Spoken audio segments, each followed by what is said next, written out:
સાબરકાંઠા જિલ્લાના ગ્રામ્ય વિસ્તારોમાં વરસાદની શરૂઆત થઈ, જ્યાં વડાલી શહેર સહિતના આસપાસના વિસ્તારમાં વરસાદ વરસ્યો। સાબરકાંઠા જિલ્લામાં વરસાદની ધમાકેદાર એન્ટ્રી થઈ। કાળઝાળ ગરમી વચ્ચે મેઘરાજાની ગડગડાટી જોવા મળી રહી છે, જ્યાં વડાલીમાં વાવણી લાયક વરસાદથી ખેડૂતોમાં ખુશીનો માહોલ જોવા મળી રહ્યો છે।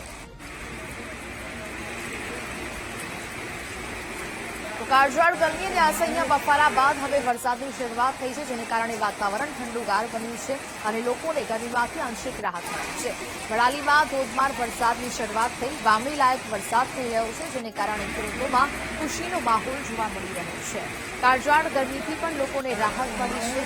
અનેક જિલ્લાઓમાં વરસાદી વાતાવરણ છે તે જોવા મળી રહ્યું છે અને સાથે સાથે હવે વડાલીમાં પણ ધોધમાર વરસાદની એન્ટ્રી થઈ ચૂકી છે। અનેક વિસ્તારોમાં વરસાદી વાતાવરણ છે તે જોવા મળી, વાવણી લાયક વરસાદ શરૂ થયો છે। સંવાદદાતા સંદીપ ઓનલાઈન પર જોડાયા છે। સંદીપ, સાબરકાંઠા જિલ્લાના ગ્રામ્ય વિસ્તારોમાં વરસાદ થઈ રહ્યો છે, શું માહોલ? નેહા, સાબરકાંઠા જિલ્લામાં છેલ્લા 2 દિવસથી અવિરત વરસાદ છે તે વરસી રહ્યો છે।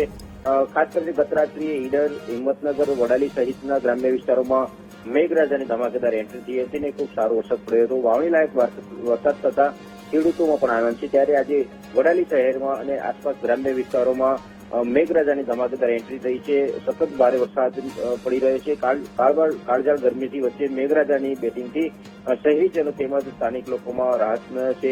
જે ગરમી હતી તે ગરમી ઉકળાટ છે તે ત્યારબાદ અચાનક વરસાદ થતા વાતાવરણમાં ઠંડક પસરી છે। વડાલી પંથકમાં વાવણી લાયક વરસાદ થતા ધરતીપુત્રોમાં આનંદ છે। બીજી તરફ ચોમાસા પાકની વાવણી સમયે જ વરસાદ થતા જગતનો તાત ખુશખુશાલ જોવા મળી રહ્યો છે। જી હા, બિલકુલ સંદીપ, જાણકારી બદલ આપનો આભાર।